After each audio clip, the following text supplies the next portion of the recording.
Hello. Ẹ̀yin èèyàn mi. Hey, a kú àsìkò yìí o. A kú etí ìgbọ́ wa. Bẹ́ẹ̀ ni. Wọ́n ní Ashley pé kò tíì sọ òótọ́ nǹkan tó wà nínú ẹ̀. Pàápàá jùlọ nǹkan tó ní lọ́kàn pẹ̀lú Queen Naomi. Torí eléyìí lágbára. Kéèyàn hate èèyàn bíi pé kó kàn ká mọ́ kọ̀rọ̀ kan. Tó bá ní kó bẹ lórí kò tiẹ̀ ní fún ní ààbọ̀ ìṣẹ́jú láti ṣe irú ẹ̀. Tó bá fẹ́ bẹ́yàn lórí, kó lọ máa bẹ́ àwọn ará ilé ẹ̀ lórí. Bẹ́ẹ̀ ni, lórúkọ Jésù. Ni lọ́ bá sọ pé wọ́n ní kábíyèsí. Ó pe gbogbo àwọn olórí, pé gbogbo wọn pé kán wá, wọ́n fẹ́ ṣe ìpàdé papọ̀ ní ààfin. Pé nǹkan tó ṣẹlẹ̀ ní pé ọdún tó ń bọ̀ yìí, Christmas yìí o, ọdún Kérésì yìí, òun fẹ́ pe àpèjẹ fún àwọn ọmọ kéékèèké. Pé òun máa ṣe Christmas party fún àwọn ọmọdé láàfin. Kí gbogbo wọn kán gbaradì. Àwọn ọmọ nìkan pé wọn ò involve àwọn àgbàlagbà o. Pé òun ti sọ fún Adéwàmíwá àti Princess Adéọlá pé àwọn ọmọ tó wà níta pé gbogbo wọn náà ń bọ̀ láti wá bá wọn ṣe, kí gbogbo wọn kán yọ ayọ̀ ọdún nínú palace. Pé nǹkan tó ń fẹ́ pé even gan pé àtàwọn ìbẹ́ta àti gbogbo ọmọ pátápátá pé kán gbé wọn wá. Wọ́n níbi tí Ashley ṣe wá dìde nìyẹn ló nawọ́ pé kábíyèsí òun lọ́rọ̀. Kábíyèsí wá ní kí nìyẹn. Ó ní kábíyèsí pé òótọ́ ọ̀rọ̀ ní kábíyèsí sọ pé ṣùgbọ́n ó wọlé. Ṣé kìí ṣe pé Queen Naomi máa wà níbẹ̀ àti àwọn ọmọ ẹ̀. Òun ò fẹ́ fojú òun rí Queen Naomi àti àwọn ìbẹ́ta àti Tádéníkàwò.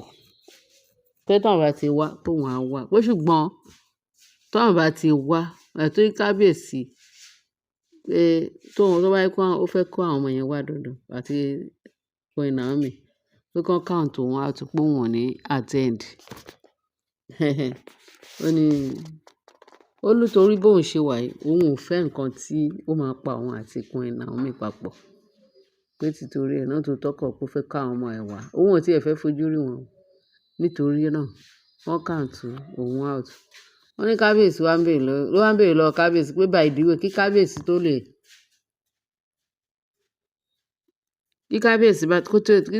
tiẹ̀ tó lè sọ wípé òun fẹ́ ṣe irú nǹkan bẹ́ẹ̀. Kí ló dé tí kábíyèsí ò ti seek fún opinion òun kó tó gbé ìgbésẹ̀ yẹn. Ó ní ta ló yẹ kí kábíyèsí kọ́kọ́ inform tí kì í ṣe òun. Pé ó wá kọ́kọ́ lọ seek advice lọ́wọ́ Queen Naomi. Pé nǹkan tó tiẹ̀ ń bí òun nínú nìyẹn. Pé tí wọ́n bá fẹ́ pe queen ni, òun ni first queen ní ààfin. Òun ni kíní kan yèyélúà láàfin. At least ó yẹ kí kábíyèsí kọ́kọ́ inform òun kó tó jẹ́ pé ó pe gbogbo olórí pé kán wá wọ́n fẹ́ ṣe irú meeting yẹn. Pé láyé kí kábíyèsí má sọ irú ẹ̀ mọ́ pé òun ò lè participate pẹ̀lú. Pé gbogbo àwọn olórí òun lè participate àti gbogbo àwọn ọmọ tó ń bọ̀. Pé ṣùgbọ́n Naomi àtàwọn ọmọ ẹ̀ pé kán count òun kúrò.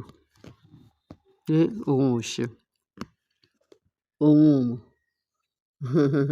Kábíyèsí wá ní, ṣé ìwọ kí n wá tọrọ ààyè lọ́wọ́ ẹ̀?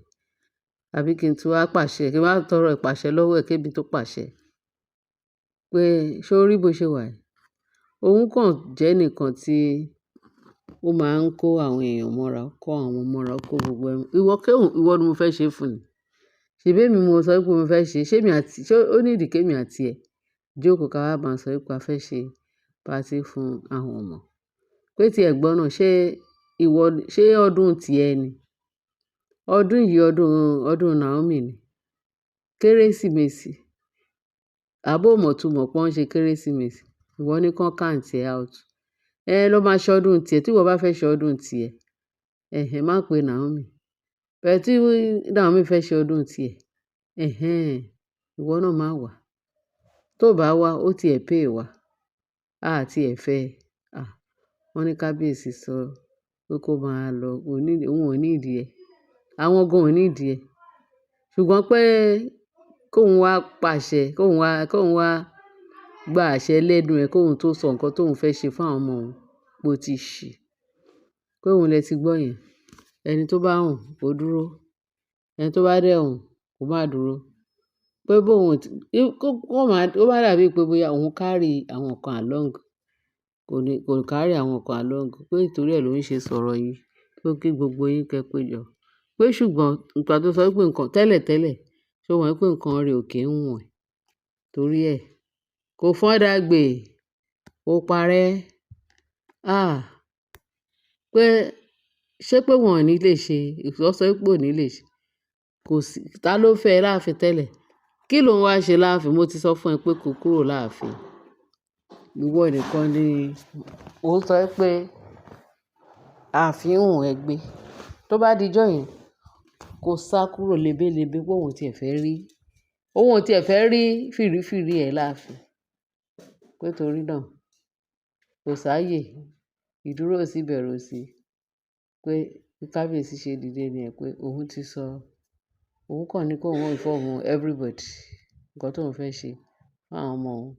Òun ni òun sọ fún. Shikena. Wọ́n ní ṣe tó bá rí Ashley. Wọ́n ní kò sí ẹni tó dá sọ́rọ̀ ẹ o. Kò sí ẹni tó bá dá sọ́rọ̀ ẹ. Torí ẹ̀ la ṣe ń bèèrè pé ṣé kìí ṣe pé ó ní nǹkan míì yàtọ̀ sí pé ọ̀rọ̀ owú jíjẹ yìí. Kò sí nǹkan míì tó wà níbẹ̀ tó le lọ́dọ̀ Queen Naomi àti Ashley. Ni wípé immediately tí Ashley wà ní ààfin yìí, immediately tí Ashley pẹ̀lú Naomi wà láàfin, nǹkan ò lè rọgbọn fún Ashley. Torí gbogbo agbára Ashley pátápátá ni agbára Ọlọ́run ti sọ́dọ̀ omi. Agbára Ọlọ́run kẹ̀dẹ̀ rí, òun ni Queen Naomi ń lò. So torí ẹ̀, òkùnkùn àti ìmọ́lẹ̀ ò lè papọ̀ o. Tẹ́ ẹ bá rántí, tẹ́ ẹ bá gbàgbé, ẹ rí ìmọ́lẹ̀, ẹ rí òkùnkùn. Wọ́n ní tí ìmọ́lẹ̀ bá dé, òkùnkùn máa paradà ni. So ìtumọ̀ nǹkan tí ó wà láàárín Naomi àti Ashley kò sí nǹkan tó ju bẹ́ẹ̀ lọ. Àti pé ó tún ojú owú tó ti ẹ̀ ń jẹ kékeré yẹn because owú tó ń jẹ yẹn, ó kàn fẹ́ fi ṣe rẹ̀ ni. Owú tí Ashley ń jẹ yẹn, ó fẹ́ fi ṣe ara ẹ̀ ṣe ẹlẹ́yà. Ṣó yé wa? Ẹlẹ́yà lásán ló fẹ́ fi rẹ̀ ṣe. Nítorí ẹ̀ la ṣe sọ wípé ṣé ẹ rí, tó bá rẹ̀, ó máa sá kúrò láàfin. Lebélebé ló máa sá kúrò láàfin. Kò sí anybody tó fẹ́ sọ fún pé kí ni nǹkan tó yẹ ṣe láàfin. Ó nìkan ló máa fọwọ́ rẹ̀ ṣe rẹ̀ láàfin. Ó mú ní kí n sọ fún yín ẹ̀yin èèyàn wa. Ṣé ẹ rí pé Ashley yẹn kò sí bóyá òun àti Naomi ṣe lè rẹ́pọ̀. Tó bá pé owú jíjẹ pé à ń fọkọ àṣọkọ. Nǹkan tó ń ṣe gan ni òkùnkùn tiẹ̀ tó bá dé ibi tí Naomi wà, ó máa bàjẹ́ kí gbogbo yẹn máa sunkún, gbogbo agbára rẹ̀ máa bàjẹ́ níbi tí kábíyèsí wà. Torí ó fẹ́ máa manipulate kábíyèsí. Bẹ̀tí Queen tó jẹ́ pé mọ́lẹ̀ tó bá ti wákàn ti rí báyìí, gbogbo agbára rẹ̀ domi. Ìtumọ̀ nǹkan tó fi ń jarunpá tó lóun fẹ́ pa rẹ̀ tó bá ti rí Queen Naomi. Ẹni tó bá sọ pé bóun ṣe rí Ọlọ́run pé inú máa ń bí òun àti èṣù nìkan jọ lọ máa ṣe ibùgbé. Ẹ̀yin èèyàn mi, ẹ ṣé bí ẹ ṣe ń tẹ́tí sí, ẹ bá mi share, ẹ bá mi like. Kẹ́ni bá fi tó kù sí comment section. Àbọ̀ Ọlọ́run á dájú lórí wa. Jésù Olúwa wa. Amen. Bye.